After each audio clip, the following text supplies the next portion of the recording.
अस्सलाम वालेकुम dear students. उम्मीद है कि आप सब लोग ठीक होंगे।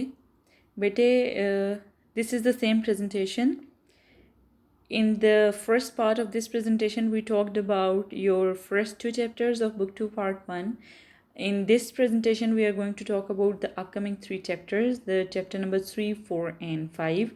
And as you know that in this presentation, we are discussing the important points of the first 5 chapters based on the past papers. और जो आपकी प्रीवियस प्रेजेंटेशन है, इसी प्रेजेंटेशन का जो फर्स्ट पार्ट है उसमें हमने फर्स्ट 2 चैप्टर्स के जितने भी इंपॉर्टेंट क्वेश्चंस थे हमने उनकी बात की थी. अभी इस प्रेजेंटेशन में will talk about on the same line, will be continuing with upcoming 3 chapters. So let's start. The first 2 chapters have been already discussed, and now we are going to start with the chapter number 3. This is why boys fail in college, and then we'll go for end of term and on destroying books. Why boys fail in college. This is your chapter number 3.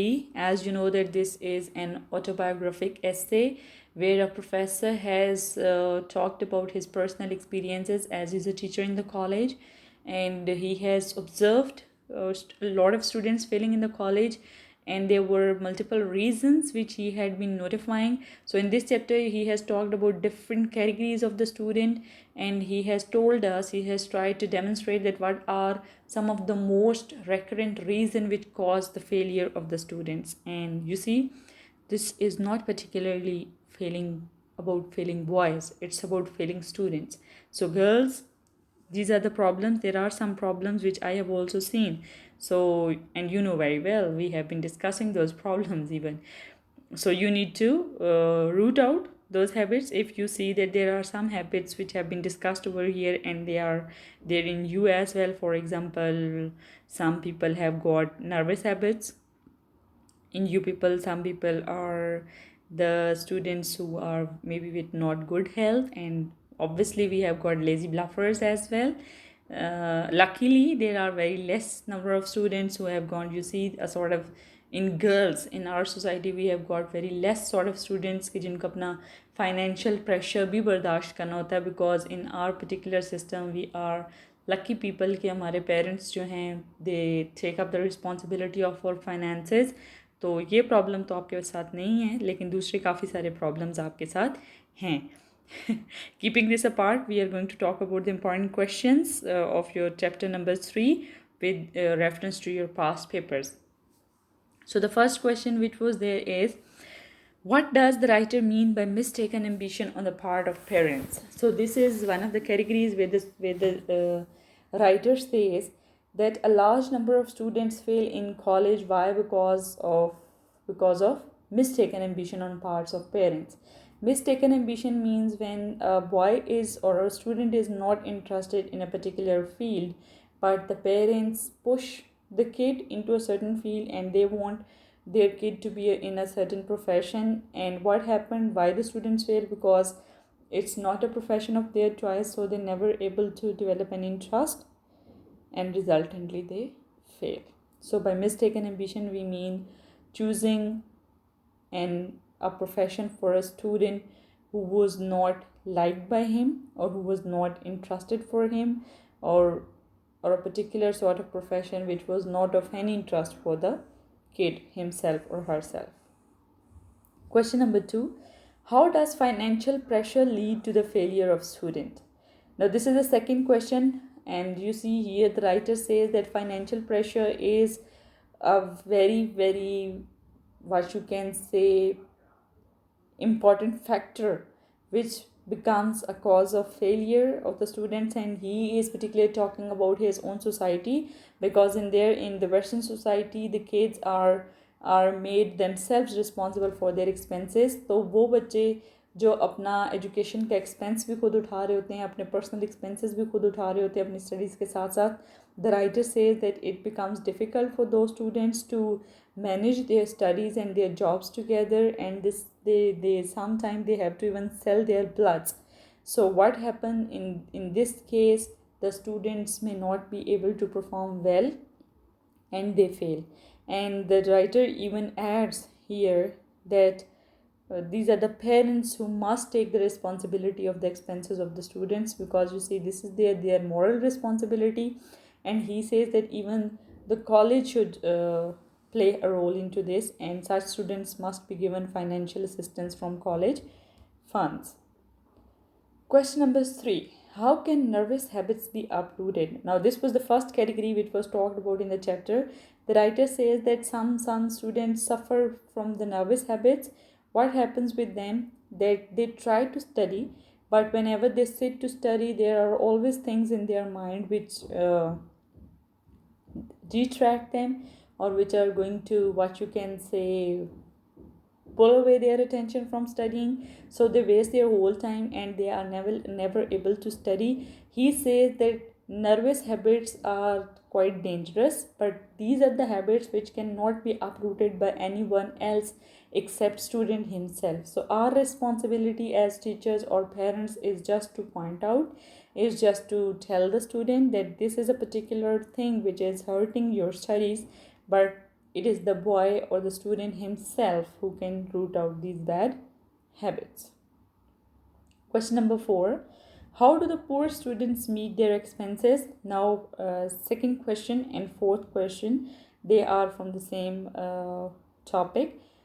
The writer, even when he talked about this problem, he said that the students who suffer from financial pressure, they have to do job, they have to do work, and what they do, they have to in the evening time they have to go for work, and even if they are not able to earn enough, they have to sell their blood. So seeing that blood transfusion is something quite heart wrenching.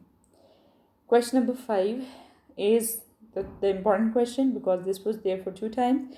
What should be the role of a college dean?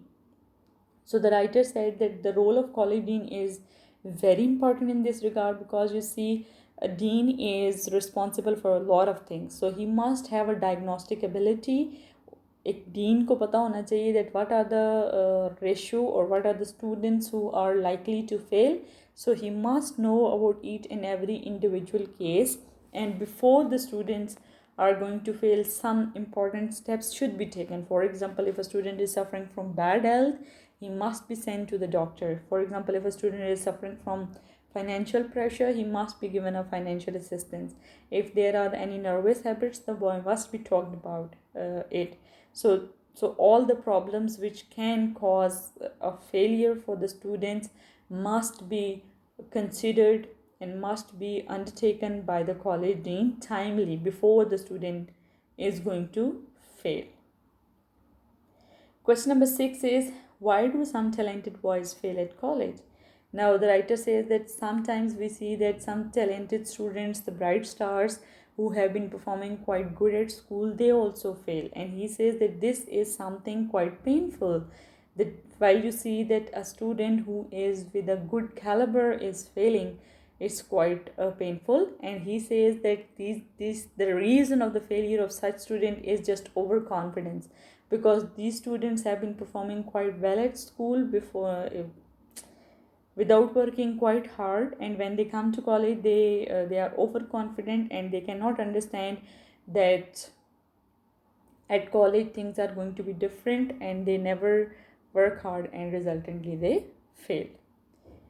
What is the advice of the writer for the unhealthy students? This is the last question. The writer says that students with health issues must solve their health problems first. They must be sent to a doctor, and no matter whatever problem, whatever physical or mental or nervous problem they have got, that issue must be solved first, because students with bad health can never concentrate well. So they must be taking care of their health in a very good way. So this was all about your chapter number 3. Your chapter number 4, end of term. Again, end of term is an autobiographical essay where the writer has talked about his personal experience in school life. He was a good student. He was not a work shaker although, but he was quite, what you can say, fed up with the school routine. He never liked that tough competition and overburdenizing routine of school. So in this essay, he has talked about those particular things. And let's talk about the important questions. The very first question is, what does the writer mean by wishes do not come true in this life? So, in this essay, there are multiple instances where the writer has discussed that these were the particular wishes in his mind which didn't come true. For example, he wanted to have a bicycle in his childhood, then he wanted to have a tricycle, then sometimes he wished for some eating objects, but he could never get them during his childhood. So on the basis of these things, he says that wishes don't come true in this life. Question number 2, how did Dachas spend his summer holidays? And this question was there for 3 times, so it's an important question. So as we know that during his summer holidays, this was his favorite time period of the year, because he went to his grandparents for enjoying or spending his summer holidays. Question number 3, what was writer's attitude towards weekend as a schoolboy? Why did he long for it? Girls, now it's a 2 marks question, but you see this question has got 2 parts. Now the important thing is that you need to go over all the 2 parts. आपने ये देखना है कि although ये question 2 number का है, लेकिन इस क्वेश्चन के 2 पार्ट्स हैं. आपने दोनों पार्ट्स को आंसर करना है. The first one he is asking what was, sorry there is a spelling mistake, what was writer's attitude towards weekend as a school boy. क्या उसका एटीट्यूड था? he always wanted to rush towards weekend because weekend was the favorite time period of the week for him, because at that time he was to be free from that school routine. And why did he long for it? क्यों वो इंतज़ार किया करता था? He longed for it because this was a sort of a short break, a relaxing break where he was free from that tough routine of school. Question number 4, again the question has got 2 parts. When did the writer buy his first bicycle? How did he do that? Now you need to answer both the parts. That he was only able to buy his first bicycle when he was a university student, and he did it from the prize money which he got at the university. Question number 5, why did he call Friday morning as rose colored? So for writer, the Friday morning used to be rose colored because this was the favorite morning, and he knew that it was a short day at school, and then there were 2 full days and nights over there to enjoy. So the favorite morning of the writer was Friday morning. Last question is, what was the best night of the week according to the writer? So according to the writer, Friday night was the best night because till that he was having 2 full days and 2 full nights over there before going to school again. Okay guys, this is your chapter number 5 on destroying books. The first question, why is it difficult to destroy bad books? This question was there for 4 times, and you need to be careful about this question. It was difficult for the writer to destroy bad books because he didn't have that sufficient place over there, because he had a lot of books and it was not possible for him to burn the books leaf by leaf, so it became difficult for him to destroy the bad books. Question number 2, why should bad books be destroyed? An important question again. Bad books should be destroyed because of 2 reasons. The first one is that it makes more room for the new and good books. Secondly, it saves your upcoming generation from sorting out that rubbish. यानी आपके जो वर्षा हैं उनको फालतू और फजूल चीज़ों को संभालने से भी निजात मिल जाती है. Question number 3, how did the writer console himself after throwing the books into river? Towards the end of the chapter, we saw that after throwing the books into the river, the writer developed a feeling for those books, but then he consoled himself by saying that maybe the luck, the destiny of those books were worse than they deserved. Question number 4, why did the writer want to get rid of bad books? Now, the writer wanted to get rid of the bad books because he was left with no other option. A huge number of books were accumulated in his flat, and there was no space left for him, so he had to get rid of the bad books. The last question: did he develop feeling for the books after he get rid of them? Yes, he developed feeling of sympathy for the books. He felt bad for the books once he once he had thrown those books into the river. He started feeling sorry for the books, but then he consoled himself by saying that maybe the destiny of those books were worse than they deserved.